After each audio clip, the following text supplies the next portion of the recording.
Hello, bachcho. Let's read the question. The question is saying true or false. Statement is given as gastrovascular cavity is divided into compartment in anthozoa. तो आइए देखते हैं हम इसका की concept. तो अगर हम बात करें इसके की कंसेप्ट का तो इसका की कंसेप्ट हो जाएगा गैस्ट्रोवैस्क्यूलर कैविटी इन एंथोजोआ. तो अगर हम बात करें एंथोजोआ की तो एंथोजोआ सिलेंट्रेटा का वो क्लास होता है जिसमें जो बॉडी फॉर्म है वो पॉलिप होता है यानी सिलेंड्रिकल फॉर्म. इनमें कोई मेड्यूसा स्टेजेस नहीं दिखता. एग्जाम्पल की बात करें तो इसमें कौन आ जाएंगे. एग्जाम्पल की बात करें तो इसमें आते हैं जैसे कि सी एनिमल. अब अगर हम गैस्ट्रोवेस्कुलर कैविटी की बात करें तो इनमें जो गैस्ट्रोवेस्कुलर कैविटी होता है वो किसमें डिवाइडेड होती है. वो डिवाइडेड होती है इनटू सेवरल चैम्बर्स.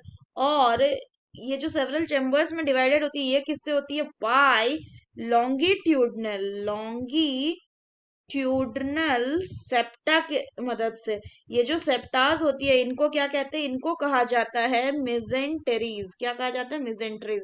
अगर फर्दर बात करें तो ईच मिजेंट्री मतलब हर एक मिजेंट्री जो होता है मिजेंट्री ये क्या कंसिस्ट करता है. इसके पास होता है वन एक्टोडर्मल लेयर. एक एक्टोडर्मल लेयर होता है और दूसरा क्या होता है. दूसरा इसके पास होता है वन इंडोडर्मल